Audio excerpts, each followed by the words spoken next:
आपल्या इन्स्टा पेजवरती मी लहान मुलांना टिफिनला काय द्यायचं, माझ्या मुलीची टिफिन सिरीज मी एपिसोड अपलोड केलेले आहेत. जवळजवळ 19 ते 20 एपिसोड मी आपल्या इन्स्टा पेजवरती अपलोड केलेले आहे. आणि सध्या आम्ही गावाला असल्यामुळे 1-2 आठवड्यापासून माझा टिफिन सिरीजचा जो व्हिडिओ आहे तो आलेला नाही आहे. गावाला मी तिच्यासाठी स्कूल बघितलेली आहे. आता 1 महिन्यापासून आम्ही फक्त 1 महिन्यासाठीच गावाला आहे. गावाला 1 महिन्यानंतर आम्ही मुंबईला येणारच आहोत. त्याच्यास आपली टिफिन सिरीज चालू होणार आहे.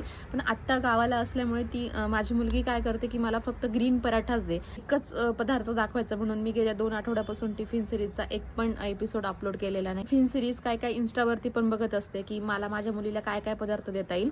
आणि त्या सजेशनमध्ये मला एक व्हिडिओ आलेला, हा अशा प्रकारचा व्हिडिओ की ह्या व्हिडिओमध्ये जे मॅडम आहेत ना, त्या मुलांचा टिफिन बघताय की आज मुलांनी टिफिनला काय आणलं.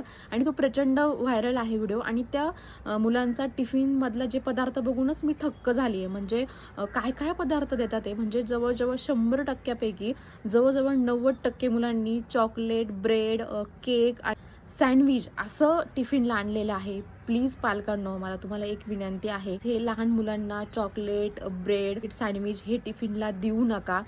लहान मुलं ही लहान मुलांमध्ये जेवायला बसतात, टिफिन उघडून जेवायला बसतात, तर ते एकमेकांचा टिफिन बघतात आणि उलट तिथं चांगलं स्कूलमध्ये छान जेवण करतात. हा माझ्या मुलीचा अनुभव आहे. पूर्ण टिफिन तिचा संपलेला असतो. आणि जर तुम्ही टिफिनला जर ह्या गोष्टी दिल्या, म्हणजे सगळ्या प्रिझर्वेटिव्ह आहे, तुम्ही घरातलं काहीच अन्न देत नाही. आता आणि जर ह्या व्हिडिओच्या खाली जर कमेंट वाचलं तर असं म्हणतात त्यांची परिस्थिती अशी असेल म्हणून त्यांनी 2 बिस्किट आणि चॉकलेट वगैरे दिलेले असेल. अरे परिस्थिती म्हणजे जर भाजी चपाती पराठे देण्यासाठी जास्त पैशांची गरज लागत नाही. उलट ह्या प्रिझर्वेटिव्ह गोष्टी घेण्यासाठी पैसे लागतात.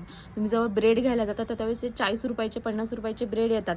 ते ब्रेड तुम्ही ते सँडविच बनवून देतात. त्याच्यापेक्षा जर एखादी भाजी चपाती पराठा, जर तुम्ही उपमा दिला, पोहे दिले, आणि जर हेही जर शक्य नसेल तर तुम्ही लहान मुलांना फक्त आणि फक्त कडधान्य जरी उकडून दिले तरी पण लहान मुलं ही छान खातात. तुम्ही सवय लहान मुलांना चांगली लावा, हेल्दी खायची सवय लावा. बाळाला समजून सांगा का बिस्किट खाल्यानंतर, चॉकलेट खाल्यानंतर दात किडतात, पोटामध्ये आळ्या होतात, गोष्टींमधून समजून सांगा. पण प्लीज लहान मुलांना अशा प्रिझर्वेटिव्ह गोष्टी देऊ नका.